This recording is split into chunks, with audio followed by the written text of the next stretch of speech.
بسم الله الرحمن الرحيم.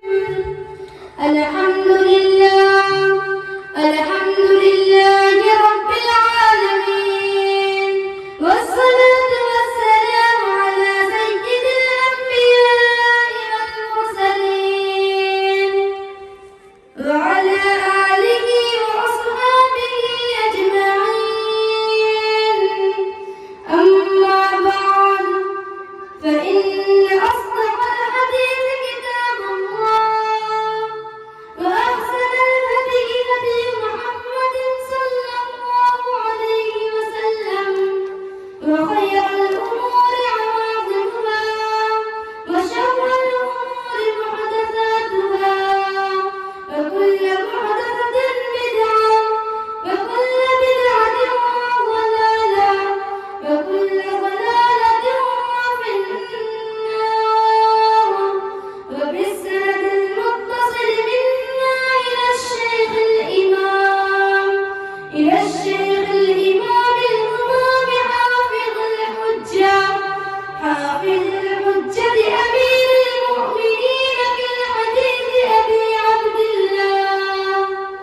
أبي عبد الله محمد بن إسماعيل بن إبراهيم بن مغيرة بن بردسبة الجعفي اليماني البخاري رحمه الله تعالى.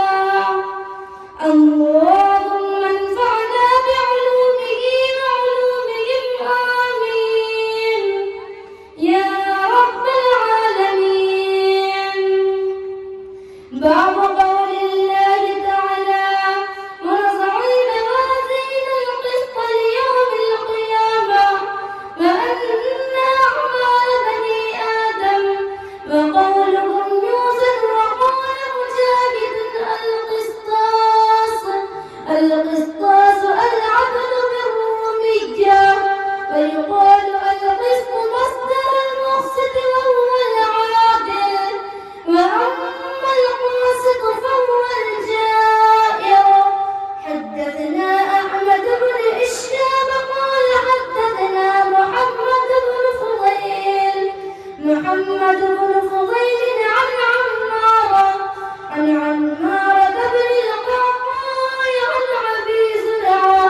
عن أبي زرعة عن أبي هريرة رضي الله عنه قال: النبي صلى الله عليه وسلم: كلمتان حبيبتان إلى الرحمن، خفيفتان على اللسان، ثقيلتان في الميزان.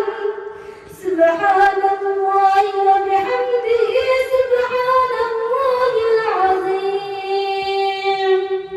بسم اللہ الرحمن الرحیم. الحمد للہ نحمده ونستعینه ونستغفره ونؤمن به ونتوکل علیہ ونعوذ باللہ من شرور انفسنا ومن سیئات اعمالنا. من يهده الله فلا مضل له ومن يضلل فلا هادي له. ونشهد أن لا إله إلا الله ونشهد أن سيدنا وحبيبنا وشفيعنا ومولانا محمدا عبده ورسوله. قال النبي صلى الله عليه وسلم: الراحمون يرحمهم الرحمن ارحموا من في الأرض يرحمكم من في السماء. رواہ ابو داؤد و ترمذی. یہ حدیث میں نے آپ کے سامنے پڑھ دی ہے. اس حدیث کا نام حدیث رحمت بھی ہے، اور یہ حدیث مسلسل بالاولیت ہے.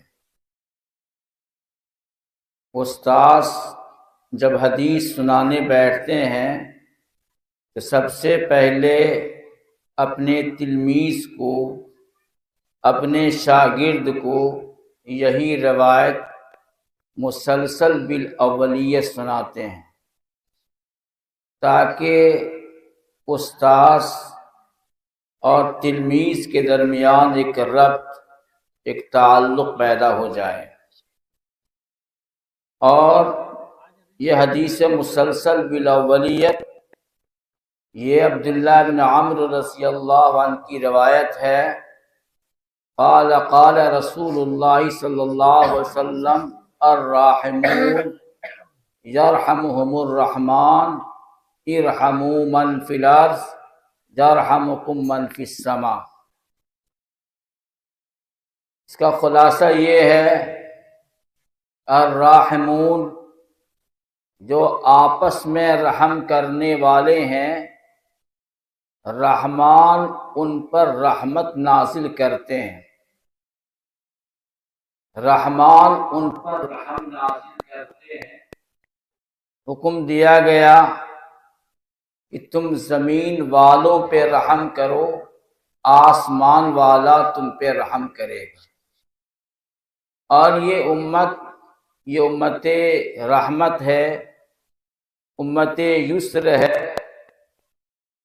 اللہ رب العزت نے حضرت نبی کریم علیہ السلام کو رسول رحمت بنا کر کے بھیجا ہے۔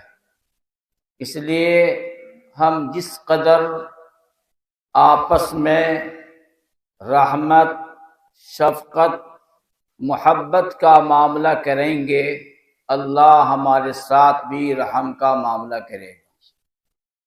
اس لیے اس حدیث کے ذریعے سے امت کو یہ پیغام دیا جا رہا ہے کہ محبت کے ساتھ، رحمت کے ساتھ، شفقت کے ساتھ زندگی گزارنی چاہیے۔ کہ بڑا وقت مختصر ہے، اس لیے اس روایت کے اوپر کوئی بحث نہ کرتے ہوئے صرف اس روایت کی سند بیان کر دیتا ہوں، کیونکہ اساتذہ جب یہ روایت بیان کرتے ہیں تو پھر اپنی سند بھی پیش کر دیتے ہیں کہ حدیث پہلے انہوں نے کس استاد سے سنی ہے۔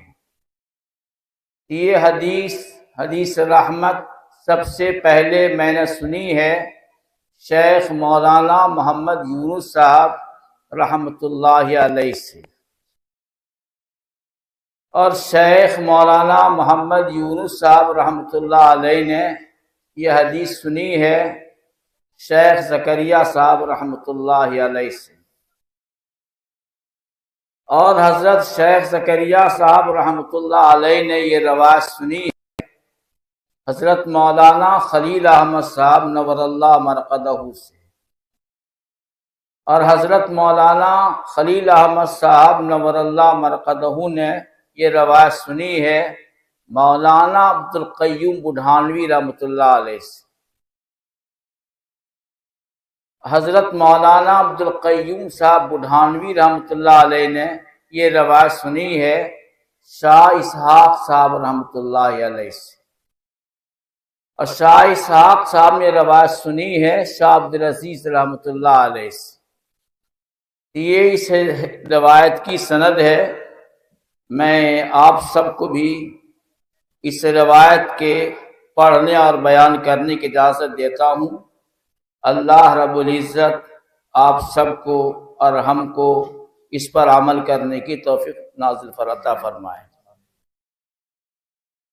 بہت مختصر ٹائم ہے ہی نہیں، 2-4 منٹ کی بات ہے۔ یہ حضرت امام بخاری رحمۃ اللہ علیہ کی یہ کتاب بخاری شریف ہے۔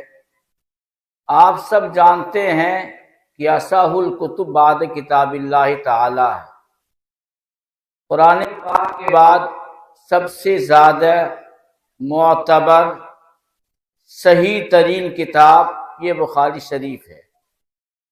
حضرت امام بخاری رحمۃ اللہ علیہ نے 6 لاکھ روایت میں سے اس بخاری شریف کا انتخاب فرمایا ہے،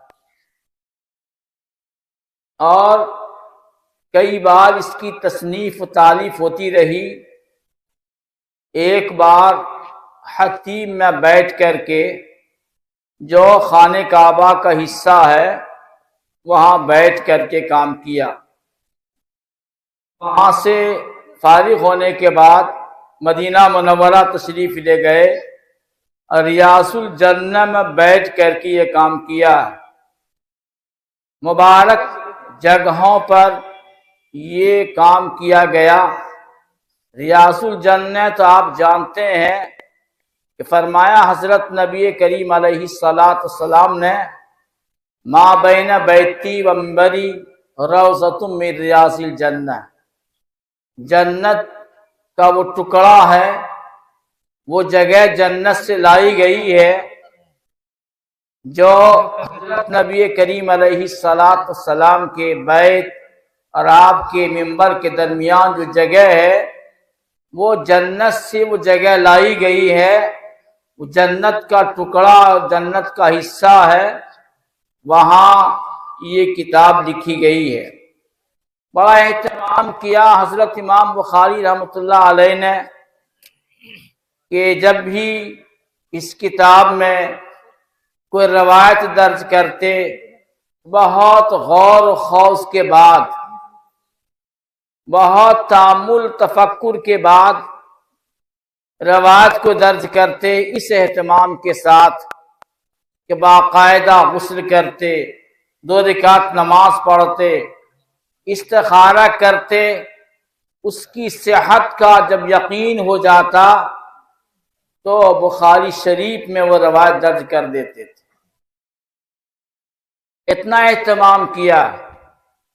یہ مجموعہ 16 سال میں یہ کتاب لکھی گئی۔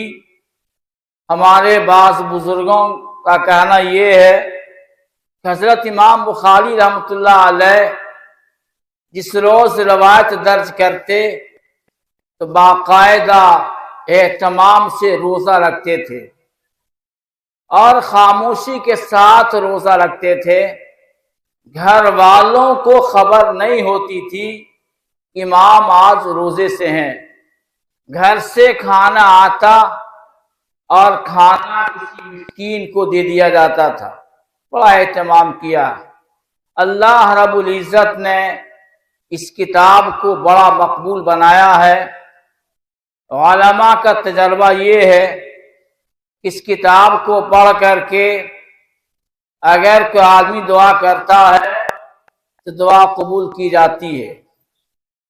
جمال الدین مزی جو ایک بڑے محدث ہیں، اپنے چچا اصیل الدین سے نقل کیا ہے کہ میں بخاری شریف کو مختلف کاموں کے لیے 120 بار پڑھا ہوں، اور جب بھی میں بخاری شریف پڑھ کر کے میں دعا کرتا تھا میری دعا قبول ہوتی تھی۔ تو اگر آپ سب بھی دعا کریں گے اس موقع پر اللہ آپ کی دعا کو قبول کرے گا۔ امام بخاری رحمۃ اللہ علیہ بہت گہرائی میں جاتے ہیں، جہاں تک عام انسان کا ذہن نہیں جاتا ہے، عام علماء کا ذہن بھی نہیں جاتا ہے۔ مشہور مقولہ ہے فقہ البخاری فی تراجمہ، بخاری کے تفقہ اور اس کے باریکی کو اگر دیکھنا چاہو امام بخاری کے تراجم میں غور کرو۔ بہت گہری کتاب ہے، بہت اونچی کتاب ہے۔ اخیر میں جو باب قائم کیا ہے باب قول اللہ وَنَزَعُ الْمَوَازِينَ الْقِسْطَ لِيَوْمِ الْقِيَامَةِ، کہ اللہ تعالیٰ فرماتے ہیں کہ ہم انصاف کا ترازو قائم کریں گے قیامت کے دن، اور اس پر اعمال کا وزن ہوگا۔ اعمال تولے جائیں گے، اچھے برے کھڑے اور کھوٹے کا فرق کیا جائے گا۔ نیکوں کو اللہ رب العزت انعام سے نوازیں گے اور برے کو اگر معاف نہ کریں، مومنین میں سے برے کو اگر معاف نہ کریں تو پھر اللہ اس کو جہنم میں ڈالیں گے۔ تو یہ اللہ فرما رہے ہیں کہ دنیا میں جو اعمال کرتے ہو بے فکری کے ساتھ مت کرو، ہم قیامت میں مرنے کے بعد جب سارے جہان کے انسانوں کو جمع کریں گے وہاں تمہارے اعمال وزن کیے جائیں گے، اچھے برے کا تم کو انجام بھگتنا پڑے گا۔ حضرت امام بخاری رحمۃ اللہ علیہ فرماتے ہیں وَأَنَّ أَعْمَالَ بَنِي آدَمَ وَقَوْلُهُمْ يُوزَنُ، کہ بنی آدم کے اعمال اور ان کے اقوال سب وزن کیے جائیں گے۔ تفصیل میں جاننے کا موقع نہیں ہے کہ اعمال وزن ہوں گے، صحائف وزن ہوں گے یا آدمی وزن کیا جائے گا، اس کی تفصیل کا موقع نہیں ہے۔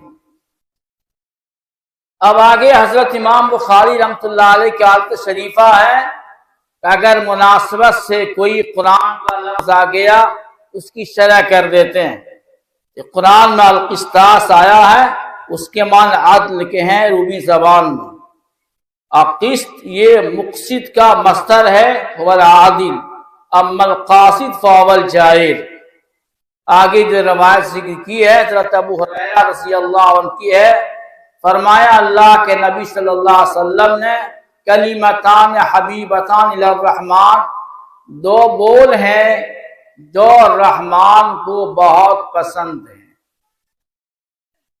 جب یہ دو جملے دو بول رحمان کو پسند ہے تو بولنے والا کہنے والا وہ بھی اللہ کو بہت پسند ہوں گے۔ اشارہ کیا گیا کہ اگر رحمان کی محبت چاہتے ہو، رحمان کی رحمت چاہتے ہو، یہ دو جملے بولا کرو، کلمتان حبیب الرحمن، دو کلمے ہیں جو رحمان کو بہت پسند ہیں، زبان پر ہلکے پھلکے ہیں، بولنے میں کوئی دشواری نہیں ہے، ہاں وزن اعمال کے موقع پر حضرت امام بخاری رحمۃ اللہ علیہ کا مقصود ہے وزن اعمال کے موقع پر یہ بڑے بھاری بھرکم ہے، سبحان اللہ بحمدی سبحان اللہ العظیم، یہ دو جملے دو بول بولتے رہنا چاہیے۔ یہ حضرت امام بخاری رحمۃ اللہ علیہ نے آخر میں یہ روایت ذکر کر دیا۔ یہ جو کتاب میں نے پڑھی ہے، ایک تو میں نے حدیث مسلسل بالاولیت کی سند بیان کی تھی، ویسے باقاعدہ میں نے بخاری شریف پڑھی ہے شیخ مولانا محمد یونس صاحب رحمۃ اللہ علیہ سے، اور شیخ مولانا محمد یونس صاحب رحمۃ اللہ علیہ نے بخاری شریف پڑھی ہے شیخ زکریا صاحب رحمۃ اللہ علیہ سے، اور شیخ زکریا صاحب رحمۃ اللہ علیہ نے دو بار بخاری شریف پڑھی ہے، ایک بار اپنے والد حضرت مولانا یحییٰ صاحب رحمۃ اللہ علیہ سے باقاعدہ داخلہ لے کر کے باقاعدہ اپنے والد سے بخاری شریف پڑھی ہے، اور ایک بار حضرت مولانا خلیل احمد صاحب نور اللہ مرقدہ سے بخاری شریف پڑھی ہے۔ حضرت مولانا یحییٰ صاحب رحمۃ اللہ علیہ نے بخاری شریف پڑھی ہے مولانا رشید احمد گنگوئی رحمۃ اللہ علیہ سے، اور مولانا رشید احمد گنگوئی رحمۃ اللہ علیہ نے بخاری بلکہ تمام سیاستہ پڑھی ہے شاہ عبد الغنی صاحب رحمۃ اللہ علیہ سے، وہ شاہ ابو سعید رحمۃ اللہ علیہ سے، اور وہ شاہ عبد العزیز رحمۃ اللہ علیہ سے بخاری شریف پڑھی ہے۔ باقی سند بخاری کے مقدمے مذکور کیا ذکر کیا گیا ہے، تو میں آپ لوگوں کو اپنی سند کے ساتھ بخاری شریف پڑھنے پڑھانے کی اجازت دیتا ہوں۔ اللہ سے دعا کرتا ہوں اللہ تعالیٰ آپ کے علم میں برکت عطا فرمائے، آپ کی احادیث پر عمل کرنے کی توفیق عطا فرمائے، اور ان کے برکات سے اللہ آپ کو مستفیض فرمائے، ہم سب کو عمل کرنے کی توفیق